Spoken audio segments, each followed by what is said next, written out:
முதலில் இப்படி உங்களுடைய மனைவி உங்களுக்கு கட்டுப்படாமல், நீங்கள் சொல்வதை கேட்காமல், உங்களுடைய வார்த்தைகளுக்கு மரியாதை தராமல், உங்களை மதிக்காமல் நடக்கிறாள் என்றால் ஃபஇதூஹுன்ன, முதல் நீங்கள் செய்ய வேண்டியது என்ன? அவங்களுக்கு அட்வைஸ் பண்ணுங்க, உபதேசம் செய்யுங்கள். எப்படி உதயம் செய்கிறது? இப்படி அல்லாஹ் சொல்லியிருக்கிறான், அல்லாஹ்வுடைய தூதர் சொல்லியிருக்கிறார்கள், மறுமை இருக்கிறது. இதுக்கு அந்த பெண் எப்படி இருக்க வேண்டும்? மார்க்கப்பட்டுள்ள பெண்ணாக இருக்க வேண்டும். அதனால தான் ரசூலுல்லாஹி அலைஹி வஸல்லம் அவர்கள் சொன்னார்கள், ஒரு பெண் 4 காரணங்களுக்காக திருமணம் முடிக்கப்படுகிறாள். உலகத்தில் ஒரு ஆண் ஒரு பெண்ணை முடிக்கிறதா இருந்தால் இந்த 4க்காகவும் முடிப்பான், அல்லது 4ல் 1க்காக முடிப்பான். என்னது? அழகு, பணம், அந்தஸ்து, மார்க்கம். ரசூலுல்லாஹி அலைஹி வஸல்லம் அவர்கள் சொல்லுகிறார்கள், இப்படி 4 வகையாக முடிக்கப்பட்டாலும் ஃபதுஃபர் பிதாத்தித்தீன், நீ மார்க்கப்பட்டுள்ள பெண்ணை வென்றுகொள். அப்போ மார்க்கப்பட்டுள்ள பெண்ணை தான் ஒரு முஸ்லீம் தன்னுடைய மனைவியாக தேர்வு செய்ய வேண்டும்.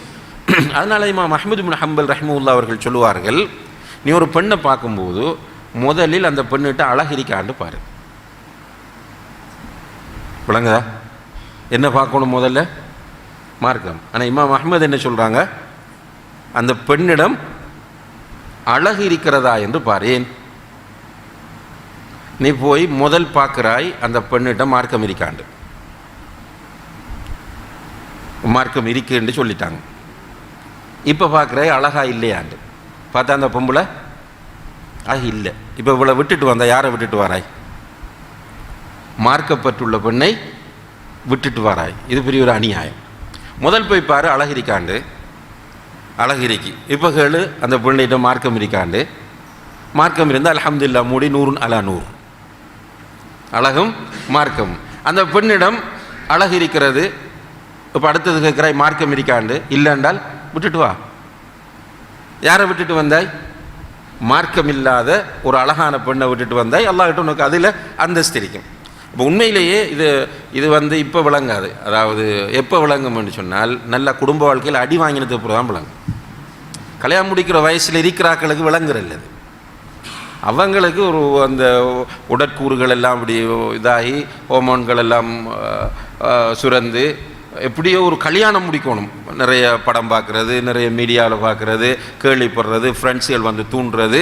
இவருக்கு ஆறு தேவைண்டா ஒரு பொண்ணு தேவை. மார்க்கம் இருக்கா, ஒழுக்கம் இருக்கா, ஒரு பலாயும் பார்க்குறல்ல. அவருக்கு இப்போ விளங்காது. நம்ம சொல்கிறது கடைசி வரையும் விளங்காது. அவர் நினச்சதை தான் செய்ய பார்ப்பார். வாப்பா அட்வைஸ் பண்ணுவார், உம்மா அட்வைஸ் பண்ணுவாங்க, தாத்தா, தம்பி, நானா, ஊரில் உள்ளாக்கள், மௌலவிமார் அட்வைஸ் பண்ணுவாங்க. மொக்கனுகள், இவனுக்கு என்ன தெரியும் இந்த லவ்வை பற்றி, நாங்கள் இப்படி இந்த பெண்ணை விரும்புகிறோம், இப்படி நினச்சிட்டு போய் கொண்டே இருப்பாங்க. பிறகு குடும்ப வாழ்க்கைக்குள்ளே போய் அந்த நம்முடைய சமூகத்தில் சொல்லுவாங்க, ஆசை 60 நாள், மோகம் 30 நாள், எல்லாம் சொல்ற 90 நாள் போனதுக்கு பிறகு குடும்ப வாழ்க்கையில் யதார்த்தம் வெளியே வரும். அப்போது தான் தலையில் கையை வைப்பார், அங்கே ஓடுவார், இங்கே ஓடுவார், அட்வைஸ் கேட்பார், கவுன்சிலிங் கேட்பார், தலாக் சொல்லணும் பண்ணுவார்.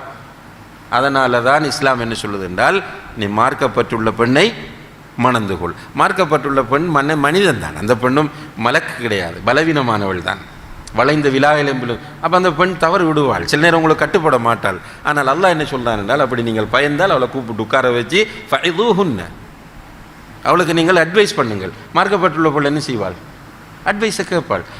குறைந்தது நீங்கள் ஒரு மௌலவிட்ட கொண்டு உட்கார வைக்கலாம். அந்த பெண்ணும் நீங்களும் மதிக்கிற ஒரு நம்பகமான ஒரு ஆலிமுகிட்ட கொண்டு போய் நிப்பாட்டி, இந்த இப்படி நடக்குது, கொஞ்சம் புத்தி சொல்லுங்கன்றால் நிறைய கேட்பேன். நாங்கள் பார்த்துருக்கிற அனுபவத்தில் இவ்வளோ பிரச்சனைகளோடு வந்தவர்கள் இப்படி குர்ஆன் ஹதீஸை மறுமையை சொல்லி அட்வைஸ் பண்ணும்போது அல்ஹம்துலில்லாஹ் மாறி இன்றைக்கு சந்தோஷமாக வாழக்கூடிய நிறைய பேரை நம்ம பார்த்துருக்கிறோம். அப்போ அல்லாஹுடைய வழிகாட்டல் என்பது பொய் கிடையாது. சும்மா போய் அந்த கவுன்சிலிங் இந்த கவுன்சிலிங் என்றெல்லாம் அலைய தேவையில்லை. கணவனே மனைவிக்கு அட்வைஸ் பண்ணலாம். அட்வைஸ் பண்ணினா அது பலிக்கும் என்பதனால்தான் அல்லாஹ்வே சொல்கிறான் ஃபஇதூஹுன்ன. இது முதல் ஏவல் யாருக்கு? கணவனுக்கு. உன்னுடைய மனைவி உனக்கு கட்டுப்பட மாட்டாள் என்று நீ பயந்தால் அவளோடு உட்கார்ந்து அவளுக்கு நீ அட்வைஸ் பண்ணு. ரெண்டாவது என்ன செய்? அட்வைஸ் பண்ணி பார்த்துட்டாய், அவள் கேட்குறாள் இல்லை, அப்பவும் அதே ஸ்டைல் தான். ரெண்டாவது என்ன செய்ய சொல்கிறான்? வஹ்ஜுரூஹுன்ன ஃபில் மவாஜி, படுக்கையில் அவர்களை வெறுத்து விடுங்கள். படுக்கையில் அவர்களை வெறுத்து விடுங்கள். அப்படின்னா என்ன? உலமாக்கள் சொல்கிறார்கள், அந்த பொம்பளை படுக்கிற இடத்துல போய் படுக்காம நீ வேறு இடத்துல போய் படு. இப்போ ஒரு பெட்ரூம் இருக்கின்றால் பெட்ரூமில் ஒன்று கட்டில் படுக்காமல் கீழே படுக்கிறது, அல்லது முன்னுக்கு ஹோலுக்கு வந்து தூங்குறது. மார்க்கமும் ஒழுக்கமும் உள்ள ஒரு பெண்ணுக்கு அது தாங்க இயலாது. மார்க்கமும் ஒழுக்கமும் உள்ள ஒரு பெண் தன்னுடைய கணவன் தன்னுடைய படுக்கையிலிருந்து பிரிந்து கீழே தூங்குகிறான் அல்லது அடுத்த ரூமில் தூங்குகிறான் என்பது அந்த பெண்ணால் சகிக்க முடியாது.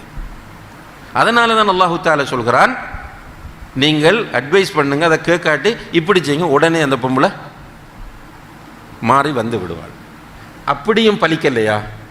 மூணாவது விஷயம் என்ன? வத்ரிபூஹுன்ன, அவர்களுக்கு அடியுங்கள். மாஷா அல்லாஹ், இன்றைக்கு சில ஆம்பளை எழுதிக்காங்க, அடியுங்கள் என்றால் மேக்சிமம் அடிக்கிறார்கள் இருக்கிறாங்க. உண்மையில் என்ன நினைச்சிட்டு இருக்கிறாங்களே தெரியாது. அடிமைகளை கூட அடிப்பதை இஸ்லாம் அனுமதிக்கவில்லை. நிறைய இருக்கிறாங்க கணவன்மார். இந்த ஃபேமிலி கவுன்சிலிங்கள் செய்யும்போது இந்த குடும்ப பிரச்சனைகளை ஜமாத் ரீதியாக பள்ளிவாசல்கள் ரீதியாக எதிர்கொள்ளும் போது வந்து அழுவார்கள். பெண்கள் காயங்களோடு வந்து நிற்பார்கள். பெண்களுக்கு அடியுங்கள் என்று இந்த இடத்துல சொன்னதுக்கு ரசூலுல்லாஹி அலைஹி வஸல்லம் அவர்கள் என்ன விளக்கம் சொன்னார்கள்? தர்பன் கைர முப்ரிஹ், காயம் வராமல், காயங்கள் வராமல், எலும்புகள் உடைந்து விடாமல், பாதிப்புகள் ஏற்படாமல் அடியுங்கள். என்னென்னா இது சைக்காலஜிக்கல் ஒரு ட்ரீட்மெண்ட். சில பொம்பளை எழுதிக்காங்க, மாஷா அல்லாஹ் ஒழுக்கமாக இருக்குள்ள பொம்பளை கணவன் முறைச்சி பார்த்தாலே அவங்களுக்கு கவலையாக போகும், நிம்மதியே இழந்துடுவாங்க. சும்மா கையை தூக்கினாலே போதும், கணவன் கையை தூக்கிட்டாலே அந்த பெண்ணை அலைஞ்சி நினைக்கல. அப்போ என்ன சொன்னாங்க ரசூலுல்லாஹ்? அடியுங்கள். அடிக்கிறேன்னா சில இமாம்கள் சொல்கிறார்கள், மிஸ்வா குச்சிரிக்கே பிரஷ் இது மாதிரி ஒரு குச்சால் அடியுங்கள். அடித்தார் என்பது தான் அங்கே உள்ள விஷயம். என்னுடைய கணவன் எனக்கு கையை தூக்கிட்டார், எனக்கு அடித்திட்டார். அடிக்கும் போதும் எதை தவிர்க்க சொன்னாங்க ரசூலுல்லாஹி அலைஹி வஸல்லம்? கன்னத்தை தவிர்த்து கொள்ளுங்கள்னு சொன்னாங்க, கன்னத்தில் அடிச்சிடாதீங்க. ரைட், இந்த லெவலுக்கு போகாமல் அல்லாஹ் தஆலா நம்ம எல்லோரையும் பாதுகாக்க வேண்டும். அப்படி சப்போஸ் ஏற்பட்டு விட்டால் அட்வைஸ், படுக்கையில் பிரிவது. மூன்றாவது, காயம் வராமல், முகத்தில் அடிக்காமல், அடிக்கிறோம் என்பதை பதிவு செய்யக்கூடிய முறையில் அவர்களுக்கு அடிப்பது. ஃபஇன் அத்தானக்கும், அவர்கள் உங்களுக்கு கட்டுப்பட்டு விட்டால், இப்போ அட்வைஸ் பண்ணி கட்டுப்பட்டால், ஃபலா தபுகு அலைஹின்ன சபீலா, அது புற இல்லை முறாதீங்க. அல்லது படுக்கையில் பிரிஞ்சு கட்டுப்பட்டுட்டாங்கன்றால் இல்லை முறாதீங்க. அல்லது அடித்து கட்டுப்பட்டுட்டாங்கன்னா இல்லை முறாதீங்க. மூணும் செஞ்சு உங்களுக்கு கட்டுப்பட்டுட்டாங்கன்றால் பழையபடி நடந்து கொள்ளுங்கள். சில கணவன் மாதிரி எல்லாம் வச்சுட்டு முறை பழி வாங்குறது. இவர்கள் பார்த்தா முன்சப் பாட்டி, தாவாவில் பெரிய தாடி, லா ஹவ்ல வலா குவத்த இல்லா பில்லா.